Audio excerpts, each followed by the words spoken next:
Welcome to the Natasha Helfer Podcast.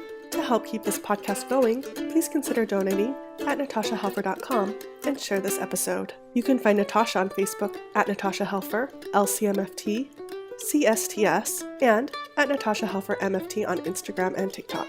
You can find all her cool resources at natashahelfer.com. The intro and outro music for this episode is by Otter Creek. This podcast was edited by Ashley Pacini.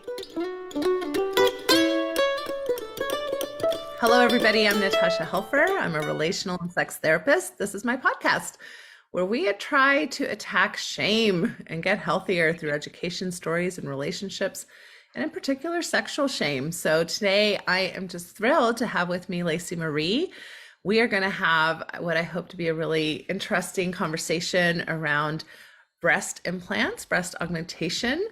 I think people have breast augmentation for a lot of different reasons, a lot of very personal reasons, from trans women to age issues, to health issues, to cancer, like reconstruction after breast cancer, to just wanting to look a certain way, all kinds of reasons. So we're not here necessarily to shame or have any necessarily opinion as to whether or not you should have breast augmentation or have any, what do I want to say? Judgment on that. But we are here to share a story because I think Lacey's story is important, and to offer education, and to also maybe talk about some of the reasons that may not be so great as to why to have breast augmentation or to do anything to your body in particular, things like fitting certain cultural norms or making other people in our lives happy, et cetera, et cetera. So that's what we're here to do. I'm just going to read your bio really quickly, and then I'd love for you to really dive into kind of just telling us about you. But Lacey says that after years of Mormonism, which is the religious tradition you grew up with, and the need for perfection, you had gone to great lengths to fit into the ideal woman box that had been painted by society and the Mormon culture. In an effort to save her marriage, she opted for a breast augmentation. At the end of it all, she was left, as some would say, deformed, completely boobless. However, she would describe herself today as confident and free from all the self-sabotage chains that once held her back. She has a TED Talk that's called Why I Am Boobless After Breast Implant Illness.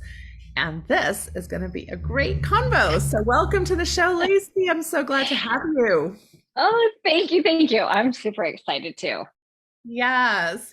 So let's just kind of start. Why don't we just start kind of with you telling us a little bit more about yourself? Kind of where do you come from? What are you about? And just a little bit of your history. Yeah, I love this. So I am a small town Idaho girl, born and raised in a very, very small community, and had been raised in that community. I love to go out camping. I love to play in the dirt. I love animals. I am a very driven businesswoman. So I just kind of span all across the board and as we get into this, you'll kind of see, but going through this process, the biggest thing that it taught me is to live your life to the absolute fullest, no matter what that looks like for you. And so I travel all the time. I just do whatever I can to squeeze every little ounce of joy out of my life as it looks for me. That's awesome. So in the small town, I guess you would say maybe you grew up maybe with conservative values, I'm guessing it was a religious town. You say you grew up Mormon. Was your town primarily kind of a Mormon environment? Yes, still is. Very much so. Okay.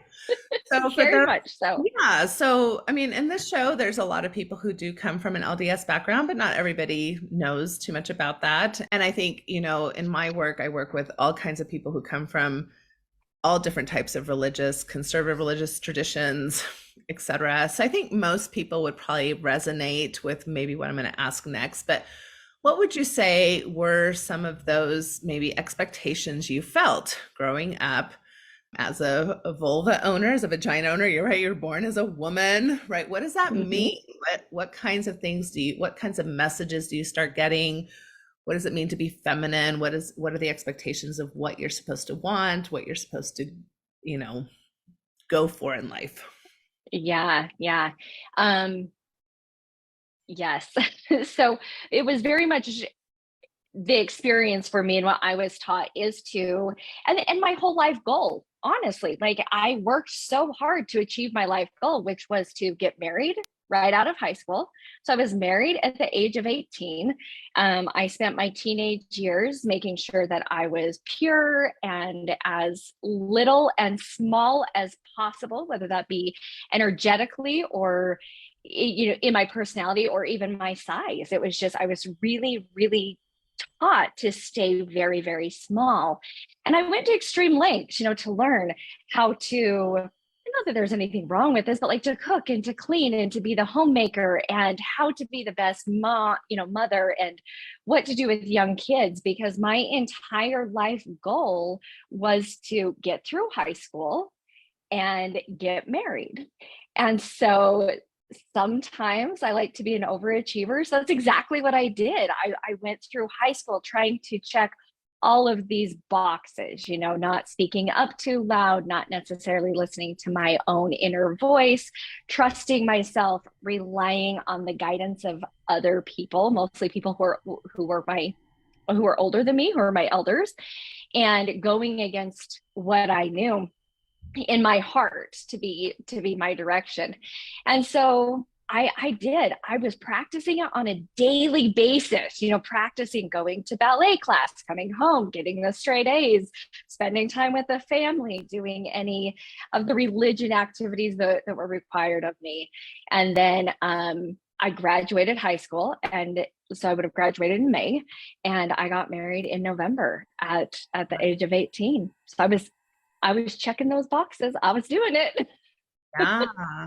And you kind of mentioned there briefly that you were maybe going against some of the own dictates of your heart. Did you have a sense that maybe there was something different that you wanted that you were kind of putting aside? Or like, it's hard, right? Going back and trying to dissect like what we were thinking at the time, but or do you think you were kind of clueless at the time and then maybe Oh, later you no, I totally knew. Like I have very specific things. I remember being at this spot of trying to decide if I was going to get married or not. And just the societal pressure that I got to step into marriage, to start that life, to, go ahead and get married, start being a homemaker, have kids. But I didn't know if I wanted to. I mean, I wanted to go to college. I had a scholarship. I knew the college I was going to go to. Like my heart and soul was calling me over here. And this is what it had been shown to me, how I'd grown up and what I'd seen. And so I was being torn back and forth. And I believe my husband at the time was also feeling very torn because we were having a really hard time determining, do we get married or do we follow our own hearts? And I'm kind of a bold person. And so I was like, well, I don't know what to do, but we need to make a decision. So I was trying to lighten the load on all of us. And I just, I went and bought a wedding ring and gave to him and said, okay, if you want to get married, I would like you to propose by this date, because then it is the deadline that I need to let college, the university know if I'm going to be attending or not. And so for whatever reason in my head, that was my way to justify or give up my power, because I knew that my soul wanted to go this way, but I had been taught to go this way, and I didn't want to make the choice. So I'll buy my engagement ring and give to him and say, okay, ball's in your court now. You get to make the decisions. Oh, wow. Yeah, so you were really torn. You were torn. And you're talking about messages then of like lifestyle, right? So get married, have children. Obviously, in LDS culture, that's very, very important. That's primary more than anything. I think women in particular get the message that if you're going to get college educated, that's kind of like a side hustle. Well, do that just in case, or if you're not quite married yet, but really your purpose and divine mission in life is to mother your children, and that's your primary role and responsibility. So you definitely felt that was very internalized at a very young age. And Mhm.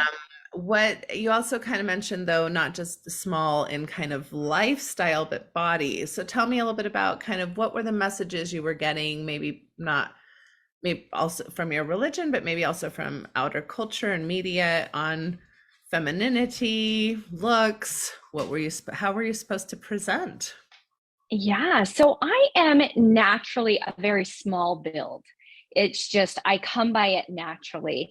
But I remember even being very young, listening and hearing the dialogue and conversations between adults talking about how the girls looked.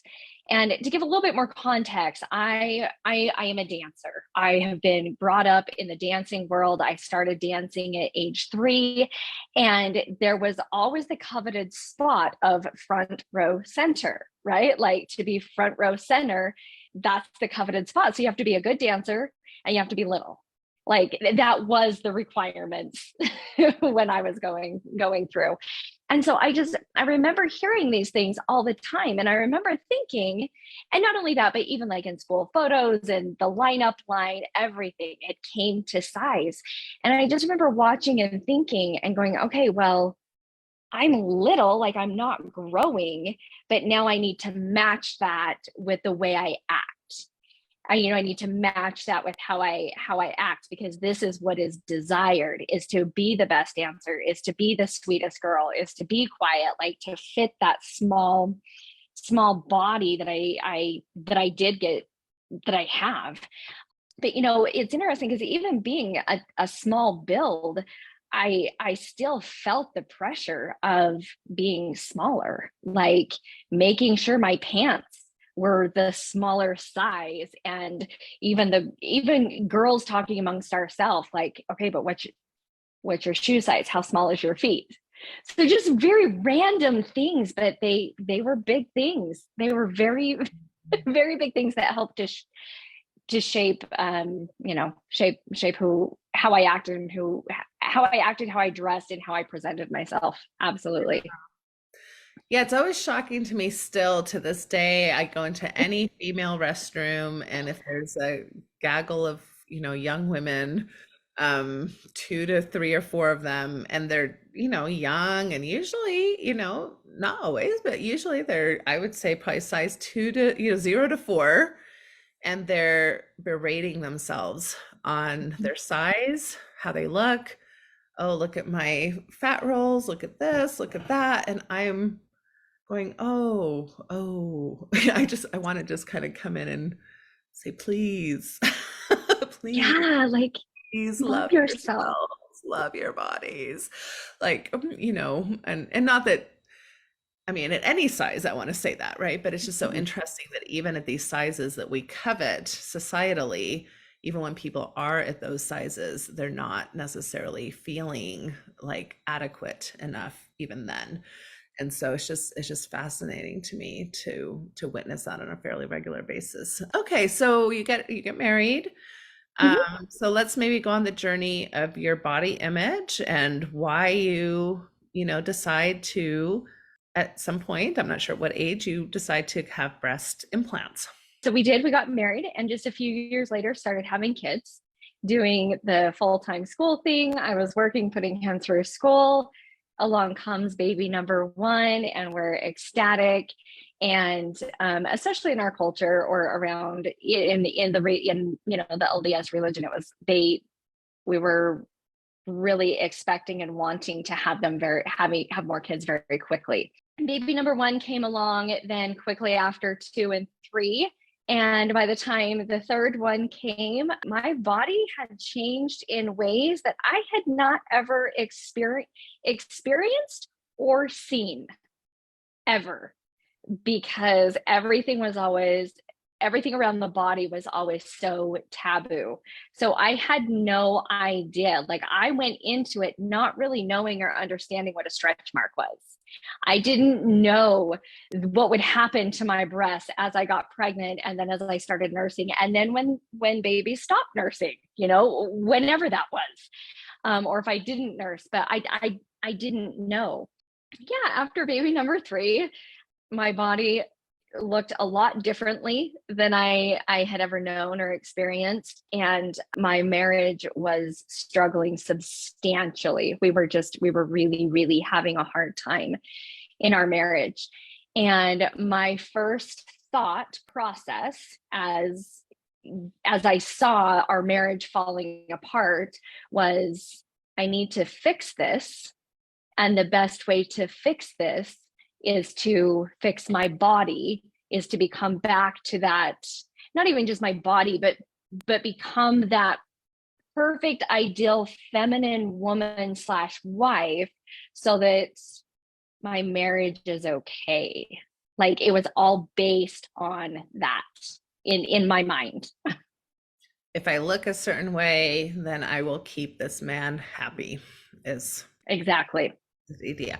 And you may not want to answer this, so it's fine if you don't, but was that message coming directly from your ex-spouse? Were there complaints about what your body looked like? I know sometimes in marriages it does, and sometimes in marriages it doesn't, and yet the woman will still feel this way regardless. Right. Yeah.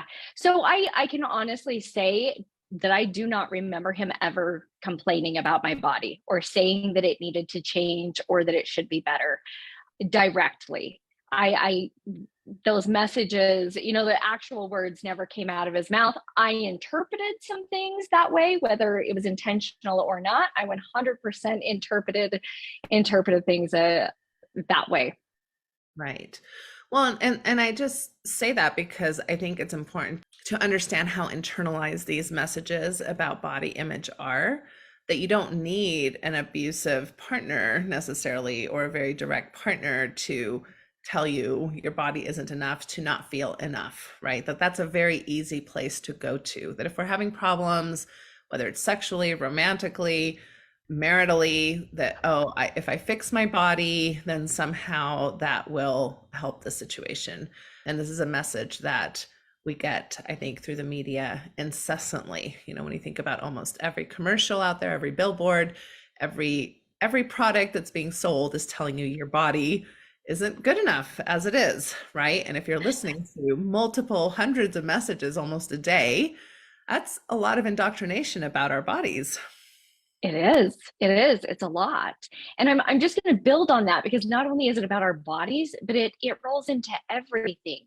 And I took all of that on because I was like, well, is my house in pristine condition? Is all of the laundry done and folded? Do my kids look like that picture perfect life that I want? Are they clean? Do they have the best clothes? I went into overdrive because I was so afraid of losing everything. So I focused internally, I focused externally, I focused on my body, I focused on my kids, on my house, and I was doing everything out of survival. And I was public speaking the other day, and I said this, and I was like, I had to have been a nightmare to live with at that point in time, because everything had to be just perfect, because I could feel everything slipping away. And that was the messages that I've always heard or that I, understood, is like, okay, if you don't like something, or if you don't like your house, or you don't like your body, or your marriage is failing, just be better, just do better, and it will get better. And it didn't, no matter how hard I tried. Yeah. Okay. So it felt like maybe that's what was in your control, right? I think that's what perfectionism is a lot about. It's about trying to take things that feel out of control and try to get them into control. And a lot of these cultures that we come from, instead of modeling more healthy ways of managing stress, kind of exacerbate perfectionism, right? And after all you can do, and be therefore perfect, is right out of the Bible. These are messages that a lot of people really internalize in ways that end up causing more harm. So, okay, so you decide, I'm gonna somehow fix my marriage by fixing my body. It is not uncommon to be upset, like you're saying, with the ravages of baby making. So yes, our breasts can sag, our breasts can either become much larger than they were before, they can kind of disappear from where they were before. Like you're saying, stretch marks, C-section marks, stomach, you can kind of feel almost like you lost yourself, in the process of these beautiful children that come to the world, but you're like, what happened to my body? So these, I think, are very common feelings. The mommy makeover, quote unquote, right, is a very common kind of plastic surgery type of phrase to talk about kind of taking care of all those things post baby making. So you decide to kind of feel better about yourself by trying to work on this. What was your spouse's reaction to that? Was he supportive? Was he excited? Was he kind of neutral about it, or? So it's interesting because we were not in a good relationship at that point. And that was ultimately, and I'm not placing blame on him, but that was ultimately the decision of why I went in for plastic surgery. I did struggle with how my body looked after my babies, but I was also okay. I was like, you know what? Okay, this is what it is. But when you compound that on top of the things that we were dealing with inside our marriage, inside or around our marriage, it just really drove me to say, okay, well, maybe if I look better and I look younger, then it's going to fix our marriage. And so that is when I chose myself to go in to get plastic surgery. And I remember, or get a breast augmentation, and I don't remember. I mean, I know we talked about it because he knew when he took me to the surgery, but I don't remember his reaction. I know it wasn't full on, absolutely not, I don't support this. It wasn't an extreme Either way on either end, because I don't remember. And I think if it was an extreme either way, I could recall that. But I think it was just very neutral, very indifferent. Okay. So you go in, you have the surgery. You want to talk about that, or do you want to jump ahead to kind of later implications? Where do you want to go? Yeah, so that part's really short. Like, I found a plastic surgeon, went in for my augmentation, I think like 2 weeks later. For me, it was a very simple surgery. I didn't have any stretching to do because I had all the tissue, everything was there. We were just kind of filling it back up, right? Put me back to how I was. So my surgery was super, super simple. And actually, for probably maybe about a year or two, I loved my body. I was like, man, I'm smoking hot. Look at these boobies. Like, I got this. And I was advocating for it. I was telling all of my friends, other women, I was like, listen, this was the confidence boost I needed. So I tell you, save your pennies, get it done. It's amazing. So yeah, I was 100% there and 100% loving it. Absolutely. And to be honest, that's, I think, an experience that many people do have, right? That they enjoy it, they have a good experience with it, and it does help their confidence, and off they go. And that's exactly. And like, my biggest thing is, and you opened with this, but it's just being informed. If you can have breast implants and not have symptoms and not be sick, more power to you. Like, many people out there will be jealous. But if you do have problems, at least you have some information so that you can make your next best decision for you. So okay. So let's start. Yeah. So what starts happening? What starts going downhill? Yeah. So I'm not really sure. The timeline is kind of vague. There was a lot going on with our businesses, with our marriage. We had a lucky surprise caboose pregnancy, and life was crazy. And somewhere between being pregnant with my fourth, I believe that's about when I started to get sick, was about that time. And the pregnancy was just different. And looking back, I'm like, I think it was probably because of my breast implants and what my body was trying to do. the pregnancy was different. I was just really, I struggled with it. I was a lot sicker with him. Delivery was different. He had more struggles as an infant. And I know there's lots of things that could play into that, but I didn't bounce back at all after having him.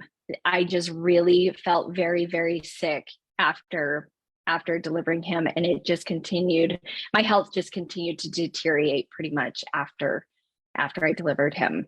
So Okay. And in what ways? Like you were just feeling ill, like kind of like flu-like symptoms, or you were feeling like weak, or you were feeling like what kind of symptoms were you experiencing? yeah, so this is the hard part, is because a lot of the symptoms that can arise from breast implant illness mimic everyday life stress and aging.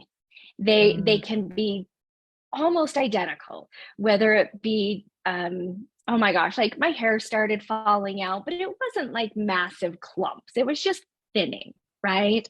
My skin started to look a little less radiant and youthful, but I was like, you know what?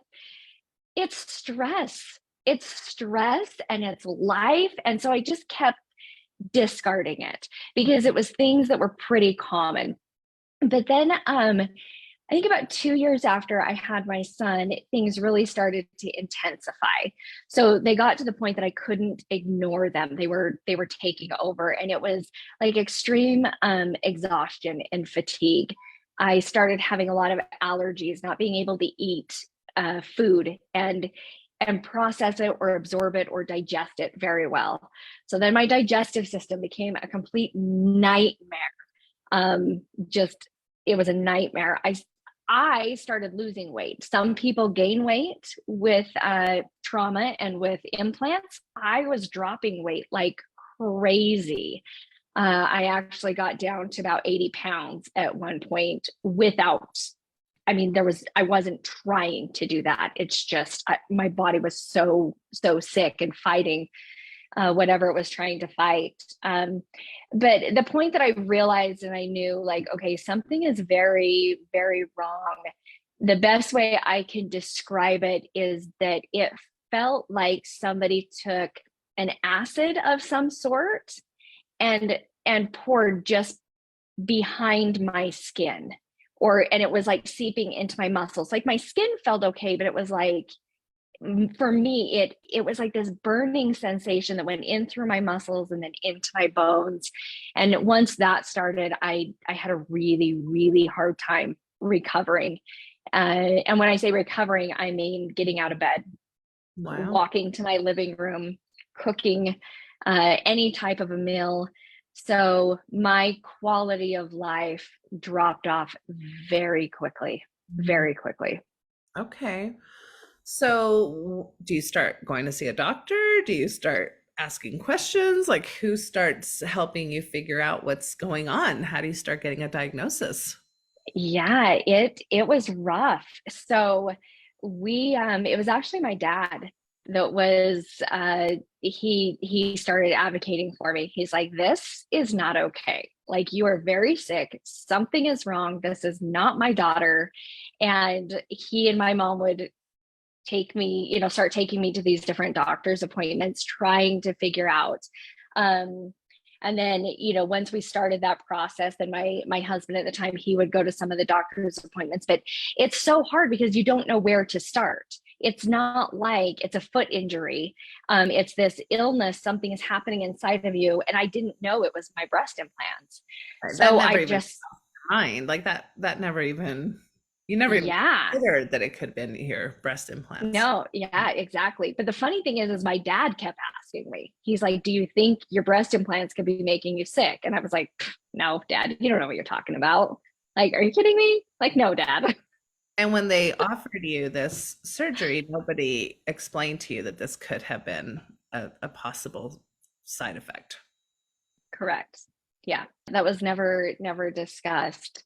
So yeah, so we were literally, it was literally a guessing game. And one thing I like to make clear, like when I'm talking about this, is I do not think negatively or beat up on doctors. I know sometimes doctors get the really raw end of the stick.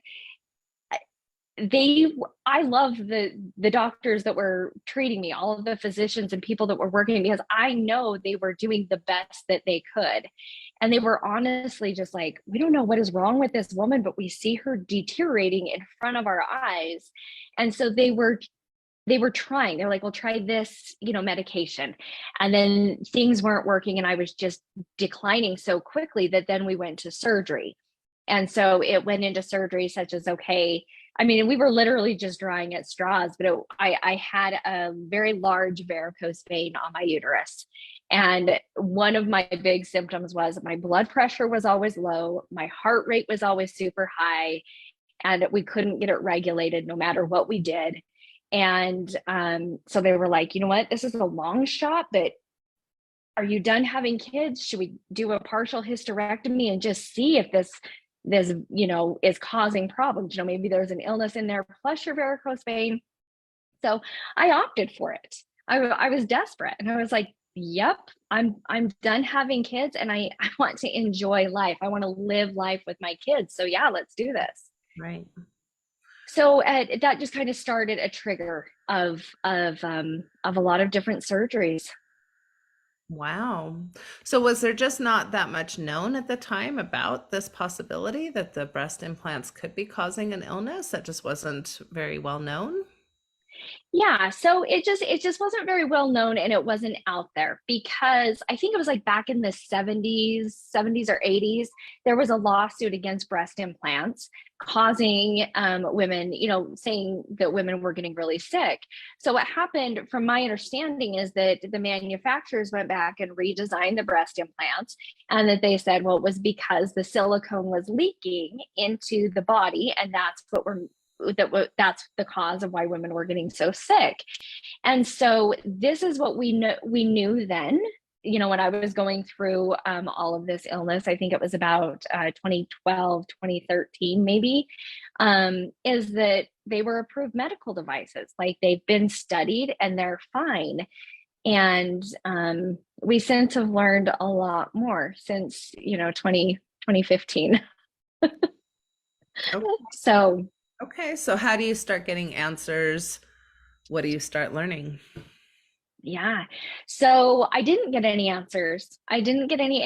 We went through a lot of surgeries, and I just still was not doing very well. And it boiled down to, I remember very clearly one day just knowing, like, it was just this switch that almost flipped inside me, or like somebody ignited threw some gasoline on this little flicker inside of my being.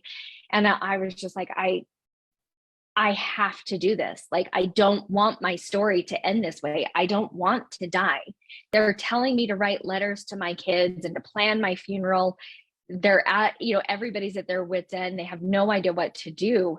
And I was like, I have to figure this out. So I started to get really creative, and I dug and went to all sorts of different types of healing modalities and different things, just to try to prolong my life long enough to get an answer.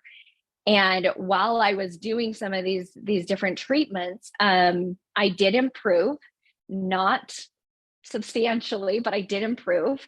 And at this point, as I was getting better, my marriage was still struggling and suffering, because we hadn't addressed anything in our marriage, because I was trying to survive, and as was he. And so we found ourselves in a divorce very, very quickly, very quickly.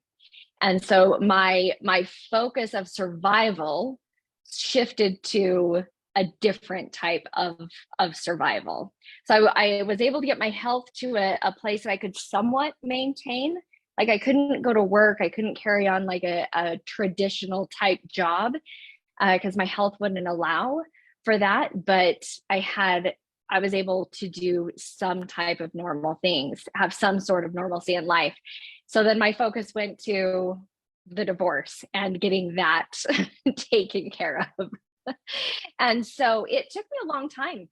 a long time to get back to the point that I was stable enough emotionally, mentally, and physically to readdress and go back to my health.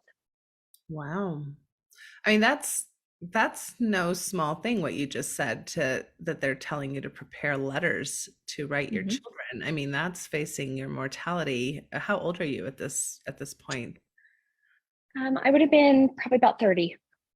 Goodness. With really no reason, but you're dying. You're dying and Mhm. they're telling you to prepare yourself. I mean, what was that like? That seems like a really silly question to ask you. You know, it's not like you expect. It's not like I would have expected. I was actually At first, I was actually at peace with it. I was like, okay, that this is it. This is my life. I sat down and I wrote letters to all of my kids for all of the events that I knew I was going to miss, whether it be championship games, graduations, weddings, whatever. Like I literally was just sitting there trying to picture their life and pour into these letters so that they could have their mom and know that I loved them and supported them even though I wasn't there. But I had an immense level of calm, comfort, and peace that I did not expect. Hmm. Wow. Okay, so you get well enough to kind of start functioning a bit, which leads to the finality of your marriage. Mhm. What happens then? Because you're not still well completely. Mhm. Yeah, so I just did everything I could. I was literally it turned out to be one of everything, every trial, every crazy thing that I've gone through that I'm like, what the actual heck is happening in my life has brought me to a point that I am incredibly grateful for. So during this time that I was, single and divorced and trying to figure out what to do, I couldn't go to a traditional job. I dove into self-education. I educated myself and I was like, what can I do from my bed? What can I do to make money from my bed? And I learned digital marketing inside and out. And I just started contacting people and companies and just saying, listen, this is what I know. This is what I see. Let me help you grow your business. Let me help you promote on social media. And I know this sounds so silly, but even then, that was such a new concept for businesses or for people to think, really, digital marketing. And so it was another like massive mountain to climb and to get over, but it just caused me to dig deeper. Okay, dig deeper into business, dig deeper into proposals. Like let's figure this out, because that's, to me, that was my only option. That was all I could see.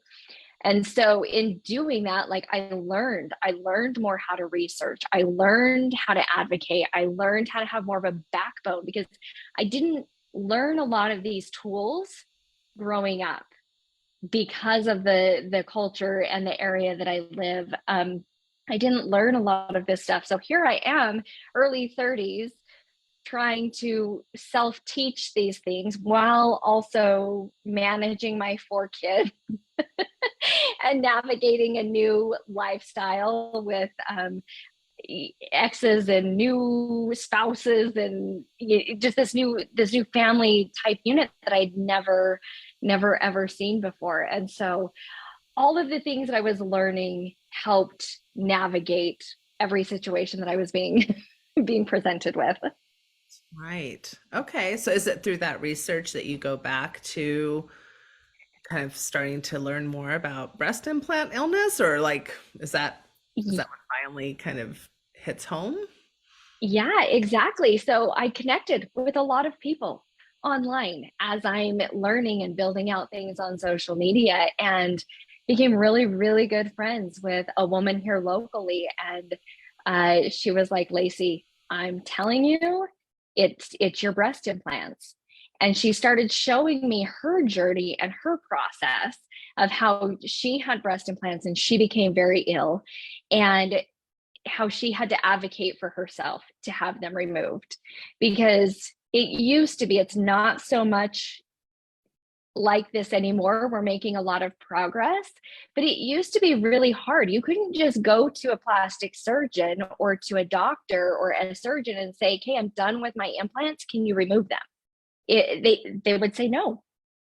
They were like, we'll switch them out for you, we'll give you different ones, but we're not going to just remove them. And I still don't know why. It's still it's still a thing in my head. But That is it. yeah. I wonder why that is. I wonder if it's because it's difficult to, I don't know, like place the skin in a different way or something. That's very interesting. Yeah. Yeah. Yeah, it's been very, very fascinating. And so when my friend shared with me her journey and showed me all of her pictures and her journey, she also introduced me to Facebook groups of women who were going through breast implant illness. And it was through connecting with these other souls, other humans online that were going through the same thing or a similar thing, that we all were able to collaborate and come together and say, okay, you know what? It may be my implants making me sick. It may not, but I'm desperate. So how can we get our implants removed? And so together we'd collaborate and come up with ideas. And okay, my doctor said this. Okay, well, let's try this. And so it was a team effort, like a massive team effort, which helped so much because I didn't have the bandwidth or the energy for me to do it on my own. To go to a whole bunch of doctor's appointments, to do research. And so finding that community online just changed my world completely. And so what was your experience going to physicians and saying, hey, I believe this might be the issue and I do want them removed? Did you have pushback or did you find a surgeon who was supportive of that decision? Yeah, no, I got nothing but pushback for years, a long time, just saying, nope, they're fine. They're approved medical devices. They would do mammograms and MRIs, and they're like, they're not ruptured. So we don't know. Like, that's not the problem, though. Everything looks fine. Where, now I know, and the medical world is beginning to recognize this, that everybody reacts to them differently. And it's okay. Like, but it is something that happens. And so, yeah, I got a lot of pushback, a lot. And so how I finally got to the point that I felt like I was making some progress was, we didn't know this at the time, but we know this now, was that my muscle, my pectoral muscle actually ripped. I don't know if it was due to an injury or from the weight of the implants, but it ripped. And so I was in excruciating pain. And so they were exploring and looking into doing surgery to see why I was having so much pain. And through that process, they didn't want to do any surgery on my breasts without making sure that I was clean and clear of cancer. I have a lot of family history of cancer, like 8 family members. Okay. All right. So you went in for genetic testing of potential cancer markers. Yep. So we did a lot of imaging first to make sure there were not any tumors. Then we did genetic testing. The imaging came back fine. The genetic testing came back that I had 2 markers that are related to breast cancer. Okay. And so it was through that avenue then that you decided to get a mastectomy, or it was through that avenue that you were able to get the breast implants removed? Yes, both. So I started to meet with oncologists because they were like, listen, it's not by your numbers and everything that we're seeing, it's not if you get cancer, but when.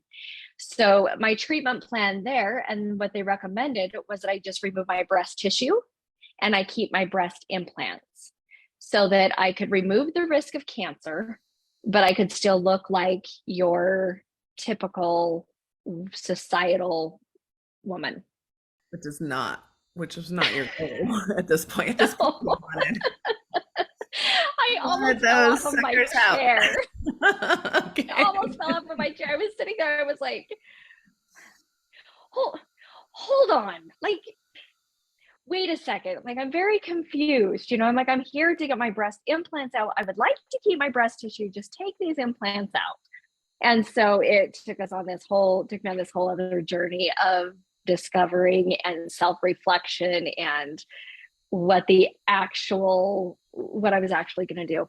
It is interesting. I mean, you know, when we do trainings around cancer treatments, and obviously breast cancer and mastectomies, the pressure it seems like there is from the medical community for female bodies to get reconstruction, right? And although I think it's great to make that possible, there was a time when insurance wouldn't cover that.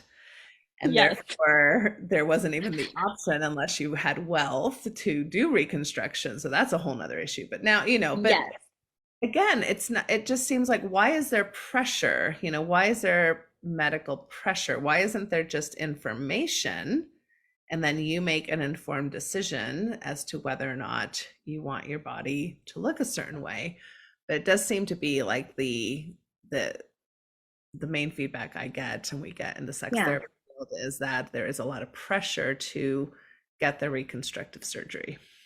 Yes. Well, and I'm so glad you bring this up because that's exactly right. Like there was a point in time if you had breast cancer, you didn't get reconstruction unless you were wealthy. And I remember going through that. I believe it was with my grandmother. And so I was not an active part of, but I remember watching her like advocate and legislate and all of these different things because they were like, this isn't right. We should have the right to have our bodies put back to how they were before cancer. So I literally have seen both sides of the scale, and it's so fascinating.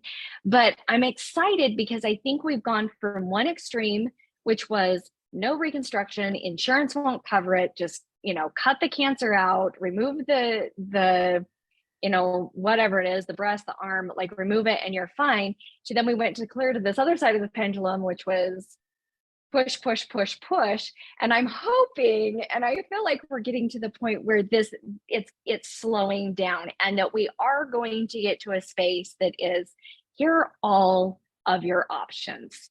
Like, here they are. You get to choose.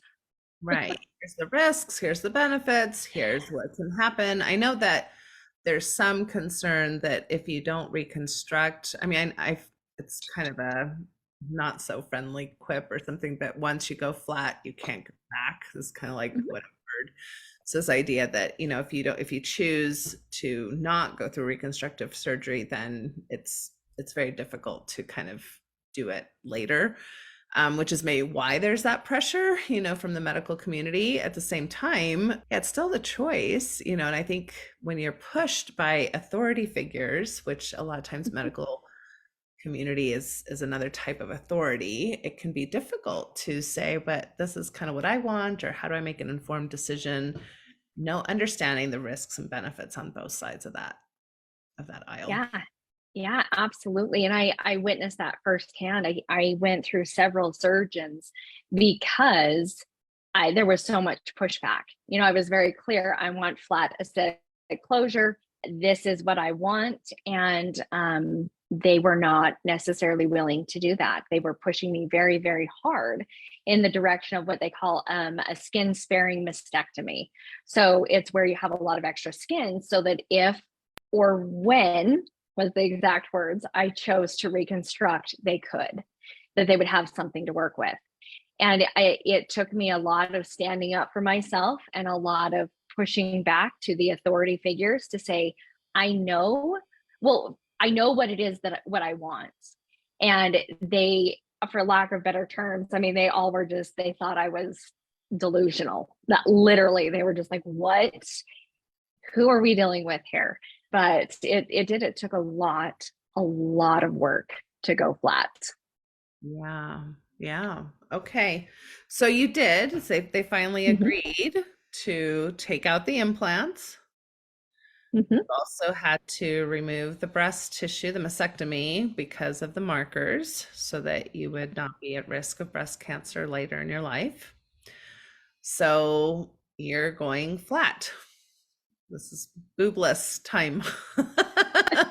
Yes. So, yeah, so this is interesting, right? Because on the one hand, like, I want to give you space to kind of talk about it, but I think about, on the one hand, as a feminist, I'm like, we shouldn't care about any of these things, right? And then yet you see me wearing lipstick right now, right? So why in the hell am I wearing lipstick if I don't care about any of these things, right? Because on the one hand, we should just show up and be our bodies and be proud and be at peace. And on the other hand, there are things that legitimately, like, vicariously make us feel feminine or masculine or sexy or sensual, or how we wear our hair or how we wear our clothing or how we present our bodies or our hips or our breasts or our everything, our piercings, like all these ways that we express our ways of feeling whatever it is that we want to feel, right? And Right. breasts have definitely had a lot of messaging. They're kind of like the symbols of femininity. They're the symbols of fertility. They're the symbols of sexiness, of cleavage, of boobage, whatever, right? You can think of 500,000 Yes. things. So let me get off my soapbox now and tell me, what was that like for you, right? Because I'm sure you had a relationship. You have a relationship with your breasts, and now here they go. Yes. Yeah, it was tricky. It really was. But I think for me, I was at the point that I was so done with fighting that I kind of didn't care. I was like, you know what? I felt like I was kind of at rock bottom because I was fighting for my health. I was fighting for relationships. I was fighting doctors. I was like, everything was a fight.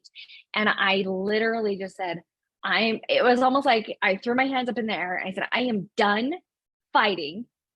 I am claiming myself back, and all of you can back off, like back all the way off.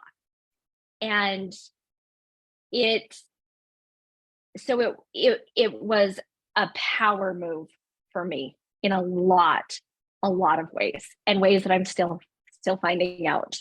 Mm, That's beautiful. Yeah, that's really lovely. And so it was yeah, it was kind of a reclaiming, it sounds like a reclaiming of your power, a reclaiming of your body, a reclaiming of your Mhm. health. And all of a sudden, all that other symbology was nowhere near as important as your health, your well-being, your power. Yes, Yeah. exactly. That's really beautiful. So so did you feel better? It sounds like, I mean, you look better. Oh my gosh. Was it the solution, getting the breast implants out? Were these symptoms all of a sudden kind of going away? What was your healing journey like? Yeah, absolutely. I feel like $1,000,000. I felt better almost immediately after surgery. But for me, it was the first things I noticed was just the pressure was off. Because when you have implants, there can be actual physical pressure being pushed down on your ribs or your muscles or your lungs. Like there's actual pressure. So that was just the first thing that I found comfort in. As time has progressed, I think I'm about 3 years out now. I cannot believe how healthy I feel. And it's been so cool because I actually, just 3 years ago, I couldn't, well, 4 years, I think now. I mean, I struggled to even walk to my mailbox. And now I'm all over the world. Literally, I am traveling about every 2 to 3 weeks, and just like I said at the beginning, just squeezing every ounce of my joy out of life. And so I haven't even looked back for a second. It's been the best decision for me, hands down. Yeah, that's wonderful. So I'm so glad that really it was connected to your health, and your health returned, and you look vibrant and you look glowy. Yes. All the good healthy things. So Yeah, so I guess what would be kind of what's your experience in kind of this sense of challenging maybe some of these I don't know, narratives we have around femininity and what it means to be a woman. I mean, you Mhm. identify as a woman. Mhm. Um, what is what does it mean to walk around, flat? And I think you're very proud of it, and you um, feel confident. And so, how has that been? What's that been for yourself, and maybe what's that been maybe more even like in a public sphere or even in your social circles to say, yeah, I'm not gonna abide by these quips of what it means to be a woman with boobs. Yes, yeah. So it's pretty fun because I actually didn't realize how much I kind of hid my body or my boobs when I had my implants. Um, but being flat, I feel more confident and feminine than I did before. And sometimes it's hard to wrap my mind around, because if we were to pull out a checklist of what makes somebody feminine by standards, I don't have any of the typical checklist boxes. Like, I couldn't check, like, I don't have the long hair, I don't have the reproduction organs, they're all gone. I don't have the breasts, I don't have the hourly figure. Like, I don't have a lot of those things, but I feel more feminine and more sexy, and I have more fun than I did before. And it's been not only fun to watch myself grow and go through this experience, but even to see how everybody, like my circle of people, react, right? And it's been really fun. We'll start with this one because I do a lot of public speaking, and I meet with people and my close friends and stuff. And sometimes I will like buy a dress or a swimsuit that has like the forms and just wear them just to say, look, you guys imagine like this is what I would look like. And everybody just laughs and like, it's that, but it's not you. Like it doesn't look like you. And so it almost seems like a foreign body type now that, when I have, or I put anything on. So it's been nothing but amazing and loving and respect, so much respect. One of my two favorite things that I have from being flat, well, there's many, but it's been really fun to watch my kids like go through this process. And I have a daughter and three boys, and it has just, I would do it all again just for them to learn what they have learned and to have grown in ways that they have chosen to grow through this. Um, it is something I am kind of proud, because they have a whole different image or thought process on body image, and I'm glad. I'm proud that they do, and that they are so accepting. It's fun. We were actually we travel a lot. So whether we're up in the mountains or on the Vegas Strip, my boys and I will usually always get a topless photo somewhere, because I don't have any nipples, so I can be topless anywhere and it's not breaking any rules. And it's just kind of become one of our little, you know, things that we do, just to be like, hey, look, this is what we do. So it's been really, really great. The thing I want to add that's been really fun for me is this has been one of the greatest filters of all time.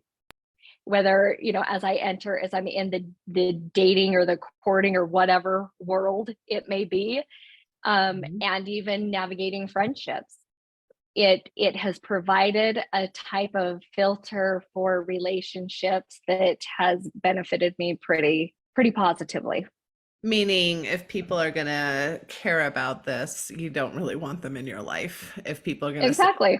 yes, then they're kind of awesome, right? Yeah.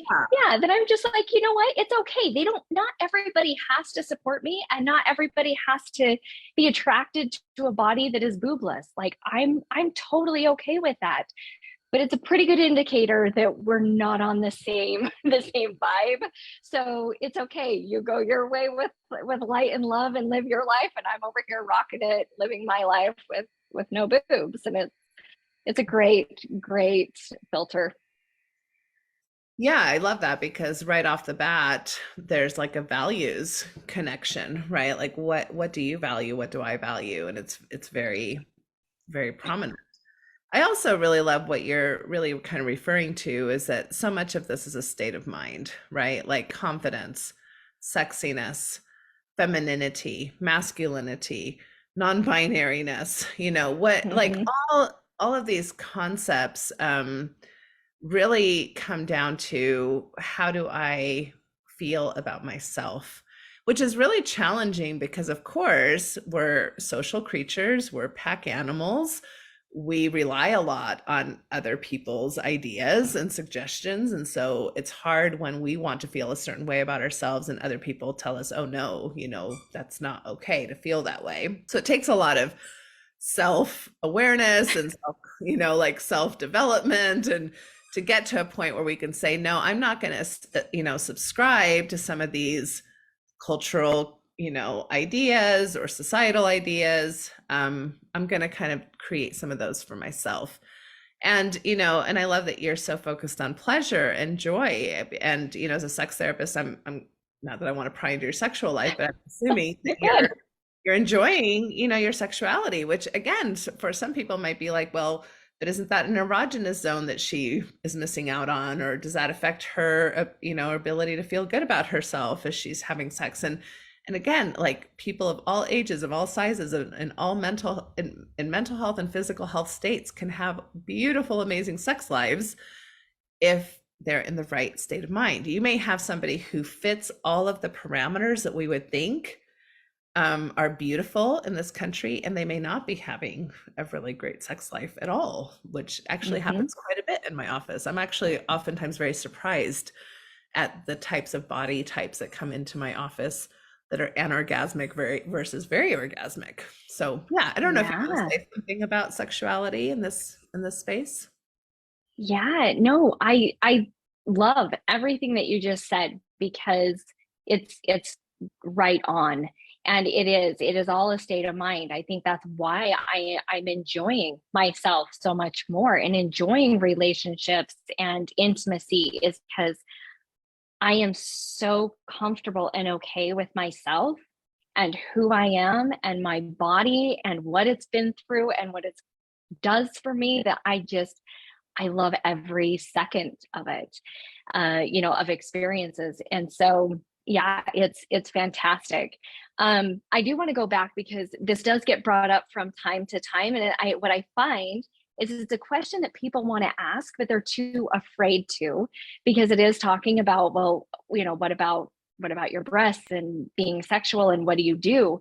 And I actually, it was so great. My best friend asked me one day, she's like, so like what happens? Do you still want people like to touch there and love on there or like just stay away? Like what happens?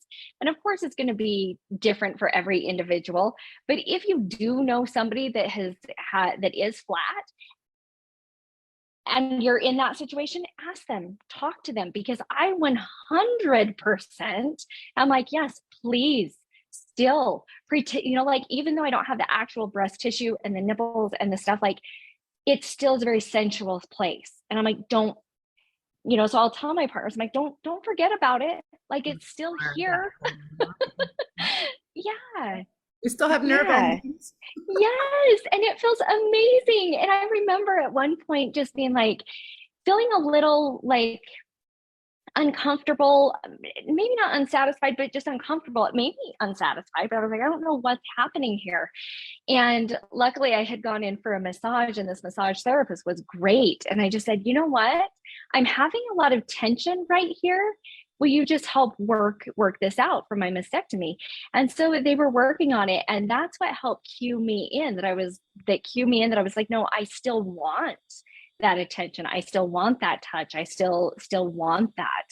And so I think it's just being confident enough and comfortable enough to be aware, like what is going on and ask for things. But yeah, wouldn't change it.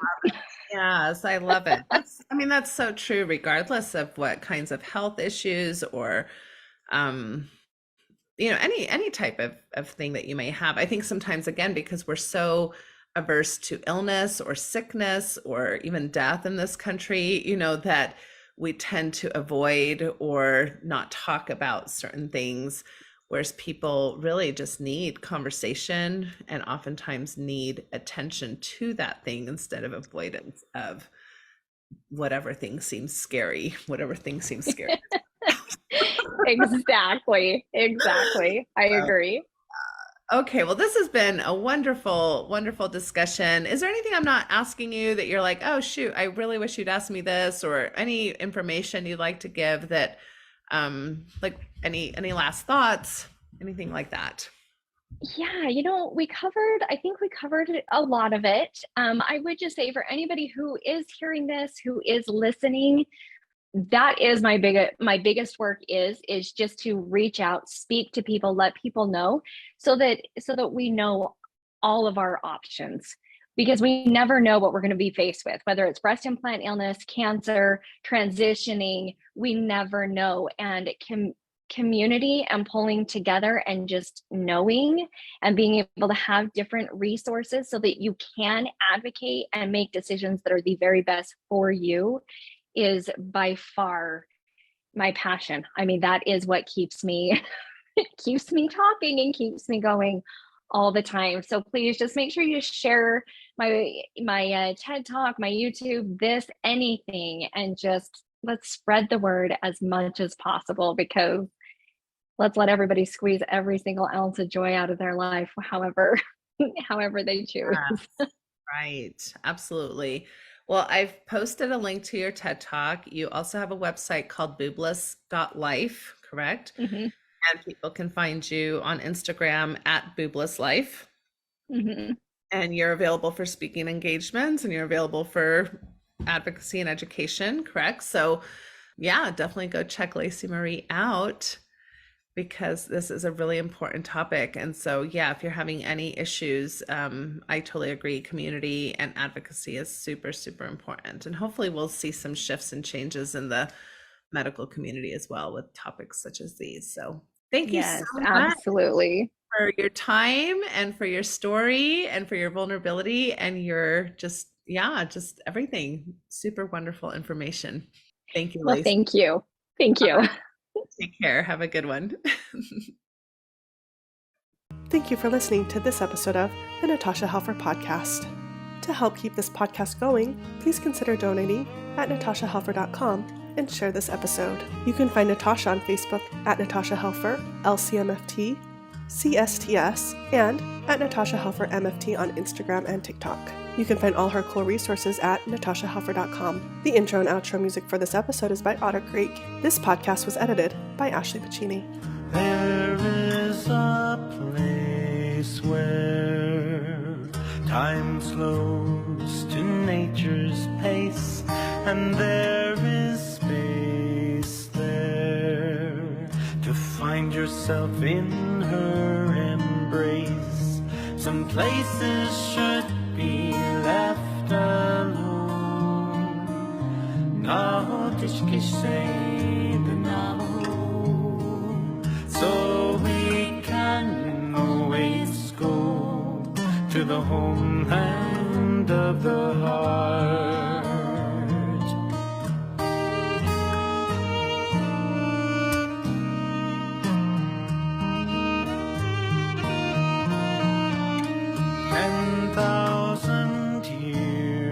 Of our human history etched on her canyon walls, alongside Earth's mysteries. Some places should be left alone. Now tishki shade the novel, so we can to the homeland of the heart, to the homeland of the heart.